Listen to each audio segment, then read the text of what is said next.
السلام عليكم، يا رب تكونوا بخير. فيديو النهارده ان شاء الله هنفرز فيه شويه خضار كده لشهر رمضان. مش شرط طبعا نعمل الكميه كلها، ممكن كل ما ننزل السوق كده نجيب شويه حاجات نعملها، بس هتوفر علينا كتير في شهر رمضان ان شاء الله. عملت كل حاجه بنفس طريقه السنه اللي فاتت، لسه مطلعه منها اخر كيس من البسله ومن الخضار، طعمها زي الطازه بالظبط، ما حصلهاش اي حاجه وزي الطازه بالظبط. يلا بينا نشوف عملناها ازاي. بس الاول لو مش مشتركه في القناه اشتركي وفعلي الجرس وما تنسيش اللايك، ويلا بينا نسمي الله ونصلي على الرسول عليه افضل الصلاه والسلام ونشوف عملناها ازاي. اول حاجه معانا الكرنب. حطيت ميه على النار، اول ما بدات تغلي حطيت فيها معلقه ملح ومعلقه سكر. طبعا معلقه السكر دي بتخليها ما تجلدش خالص في الفريزر. وحطيت كمان نص معلقه صغيره كمون، نص معلقه كمون مطحون كده عشان خاطر ما يعملش انتفاخات ولا اي حاجه، وكمان ما يعملش ريحه في قلب الفريزر. معلقه السكر مهمه جدا عشان بتخليه ما يجلدش لو اتركن معاكي، بيخلي تطلعيه زي الطازه بالظبط. دلوقتي ببدا اسلقت بقى، لما الميه بدات تغلي معايا حطيت الكرنبه مقلوبه كده. احطها الاول كده عشان خاطر العروق بتاعتها دي بتكون جامده، تتسلق الاول شويه وبعد كده اقلبها الناحيه التانية واحاول ادخل الميه كده في قلبها من جوه. اتك عليها كده ادخل الميه في قلبها عشان خاطر تتسلق معايا. ما حاولش اسيبها كتير في الميه، يعني دقيقه واحده كده بالظبط، بدل ما الميه بتغلي معايا دقيقه واحده وابتدي اشد على طول ورقه بورقه كده. اخليها يا دوب يعني يا دوب تدبل حاجه بسيطه، ما اسيبهاش تستوي قوي عشان خاطر طبعا لما تركن في الفريزر ما تتهريش. وطبعا لازم لما اطلع الورق كمان، يعني اول ما اكون مطلعاه من الفريزر عشان احشيه، ما ينفعش اطلعه واسيبه بقى طول اليوم يفك كده هيجلد معايا، لكن اطلعه واحطه في ميه على طول، افكه بالميه على طول وابدا احشي على طول، لكن ما اطلعوش واركنه. اطلعه لما اكون هحشي. طبعا ده لو انا هطلعه بسرعه اسلقه كويس، مش شرط هريه قوي بس اسلقه احسن شويه من يكون هيتركن معايا كتير. لو هيتركن معايا كتير اسيبه جامد شويه واطلع على طول، اشد على طول من الميه. وهنعمل التانية برضو بنفس الطريقه. طبعا احنا بنعمل الحاجات دي عشان خاطر طبعا لشهر رمضان، لان رمضان طبعا شهر كده للعباده، مش شرط نقعد بقى نضيع طول اليوم كده في الاكل. نكون مجهزين معانا الحاجات بتاعتنا، جهزي الخلطه، جهزي الصلصه سبكيها او اعملي خلطه المحشي. الورق دوت تكوني مقطعاه ومجهزاه، هيكون سهل عليكي تطلعي على طول، ما تشيليش هم بقى لسه سلق كرنب ولسه تسبيك صلصه ولا اي وقت معاكي. بس كده اخلصه بقى. طبعا هو كده كان بارد معايا، ابتدي اقطعه. تقطعي بقى باي طريقه انت عايزاها، يا اما تمسكي كده الورقه من في ايدك وتقطعيها، او تحطي كام ورقه على بعض كده بتسهل معاكي وقت اكتر. كام ورقه كده تنقي المقاسات اللي قد بعض وتشيلي على طول العروق كده بالسكينه، ما بتاخدش حاجه، كمان بتبقى الورقه مظبوطه والورق كله قد بعضي. وقطعي براحتك بقى المقاس اللي انت تحبيه. طبعا احسن مقاس الوسط، مش شرط نعمله كبير قوي، الصباع يبقى كبير قوي ولا كمان صغير قوي، الوسط احسن مقاس. طبعا بتتحكمي فيه بالرز اللي انت بتحطيه في قلبيه، ما كتريش فيه رز هيكون الصوابع معاكي صغيره وشكلها حلو. اعمل كله بقى بنفس الطريقه، مش هياخدوا معايا اي وقت. او اقطعه بايدي كده. طبعا انت بتعينيه في الطبق، لو عايزه تسيبيه زي ما هو كده سيبيه، عايزه تقطعيه ورق تقطعي الورق تقطعيه، انا بقطعه عشان خاطر يسهل عليا، لكن لو عايزه اسيب شويه كده برضو براحتي. ابدا بقى احطه في الاطباق. الكرنب طبعا يتحط في اطباق كده فويل احسن ما يتحط، او اطباق فل احسن ما يتحط في كيس، لانه اتحط في كيس ممكن يتهري معاكي، لكن في الطبق كده هيحافظ عليه. طلعي الطبق على طول على قد الوجبه. انا حطيت في الطبق كده حوالي يعني ياخد معايا نص كيلو رز. عايزه اعمل، لان طبعا هيكون جنبه حاجه تانية، لو عايزه اكتر بقى اطلع طبقين براحتي. وبيطلع من الفريزر زي الفريش كده بالظبط كانك لسه جايباه. اهم حاجه ان انت تربطيه في الكيس كويس، حطيه في الكيس ما يدخلوش تلج، ويكون متصفي كويس من الميه، يعني تكوني حاطاه في الكيس ناشف ما يبقاش فيه ميه كتير، وتحطيه في الكيس وتقفلي عليه كويس في الفريزر. هيتنوا معاكي سليم، اول ما تطلعيه تحطيه في ميه على طول وتحشي، ما تركنيهوش، هيبقى معاكي زي الطازه بالظبط ما فيهوش اي حاجه. وطبعا ما نسلقوش قوي عشان خاطر ما يتهريش معانا في الفريزر. نعمل بقى بقيه الخضار. معايا بقى الطماطم حوالي 5 كده او 6 كيلو.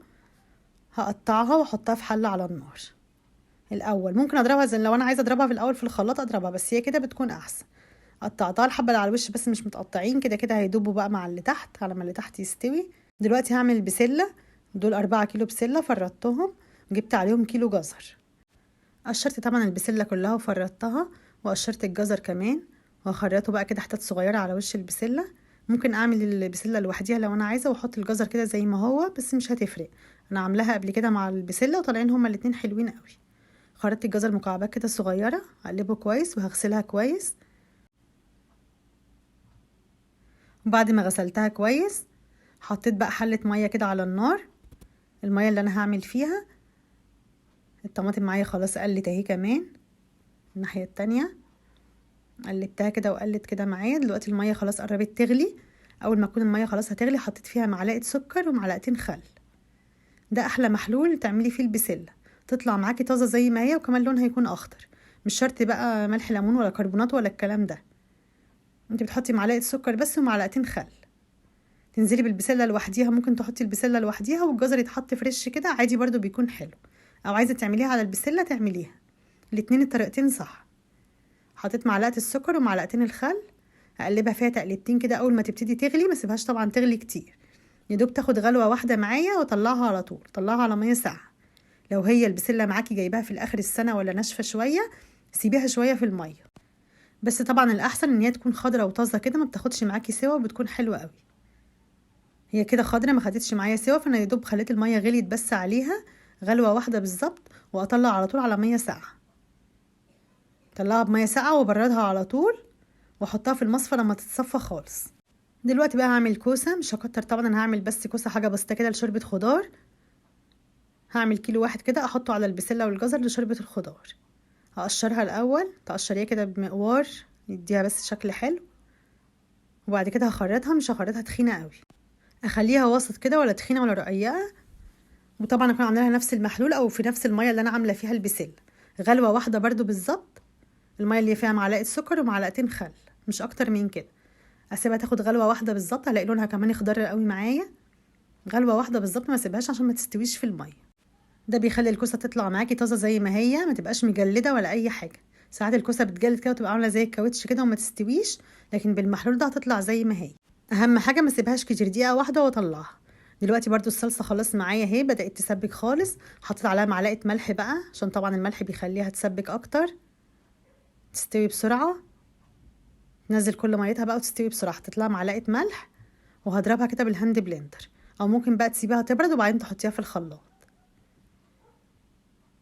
ضربتها كده بالهاند بلندر لما نعمتها خالص. طبعا لو عايزه تصفيها بقى بالمصفى اصفيها براحتك بقى، عايزه تصفيها صفيها، عايزه تسيبيها كده براحتك. لو لقيتيها نعمت قوي معاكي خلاص مش مهم تصفيها. وهغطيها واسيبها تسبك شويه كمان. دلوقتي بقى هعمل القلقاس. هقشره، اقطعه ترانشات كده عشان خاطر يتقشر معايا بسهوله، عشان خاطر يبقى خفيف على ايدي واعرف اقشره بسهوله. فقطعت ترانشات كده، هقشره واخرطه مكعبات. اهم حاجه عندي اللي هو ما يطلوش اي ميه، السكينه تكون ناشفه وايدي تكون ناشفه. السكينه لو اتبلت انشفها بفوطه على طول، وهو كمان لازم انشفه بفوطه على طول، ما اغسلوش، لان لو اتغسل ده اللي بيبوظ معاه. لازم يتحط ناشف كده زي ما هو. لما اجي اطلعه بقى واجي اطبخه اغسله كويس، لكن دلوقتي يتحط ناشف زي ما هو. يعني اول ما الاقيه مبلول كده انشفه على طول بفوطه او منديل مطبخ وانشفه على طول. قطعته كده ترانشات الاول، وبعد كده اقطعه مكعبات بقى صغيره زي ما انا عايزه. انا عملتش منه كتير، دي بالظبط كيلو ونص. هعملها على كيسين، ما كترتش قوي في القلقاس لان طبعا مش بنحبه كتير قوي، هو بس عشان في الشتاء كمان فهيتاكل مره او اتنين بس بالظبط. نشفته تاني كده بمنديل مطبخ، مخليتش فيه اي ميه. دلوقتي انا خلصت الخضار خلاص معايا. الطماطم خلاص سبكت خالص، تقلت معايا وسبكت. هحط لها بقى معلقه سكر بس كده عشان خاطر الحموضه، عشان حموضه الطماطم. معلقه واحده سكر، وهطفي عليها بقى واسيبها لحد ما تبرد خالص معايا. كده خلاص سبكت، هطفي عليها. دلوقتي الخضار اتصفى خلاص معايا، انا سبتهم كده كام ساعه لحد ما اتصفوا خالص والطماطم بردت خالص. دلوقتي بقى هبدا اعبيها. سبتها من العصر كده لحد بالليل. دلوقتي بقى هبدا اعبيها، فحطيت كده هتبقى كميه مناسبه كده، يعني حوالي كيلو الا ربع في كل كيس. دول 5 كيلو او ممكن يكون اكتر كمان، عملتهم في 6 كيس. انا عامله كميه كده بسيطه على قد الخضار اللي انا هعمله، يعني يكون على قد الطبخه كده اللي انا بعملها، حوالي كيلو الا ربع. اعبيهم بقى في الكيس كده، اهم حاجه اخرج الهواء. هعبي بقى الخضار كله معايا بنفس الطريقه. البسله برضو هحط برضو حوالي كيلو الا ربع، هم دول 4 كيلو بسله، فانا هعبي 3 كيلو، وهسيب كيلو شوربه الخضار. عبيت حوالي 3 كيلو، هعملهم في 4 اكياس، حوالي كيلو الا ربع كده على قد الطبخه بتاعتنا. والباقي هعمله شوربه خضار. حطيت حبه بسله، هعمل برضو 4 اكياس كمان شوربه خضار. حبه بسله مع حبه كوسه، ولو جبت فاصوليا ساعتها بزود عليهم. الفاصوليا برضو تعمليها بنفس الطريقه اللي احنا عملنا بيها الكوسه والبسله، برضو على النار كده في المحلول اللي هو فيه معلقه خل، معلقه سكر ومعلقتين خل. هتطلع معاكي حلوه قوي، هتبقى لونها اخضر كده وطازه زي ما هي كده. عبيت كل الخضار اللي عندي، وكمان عملت سبانخ.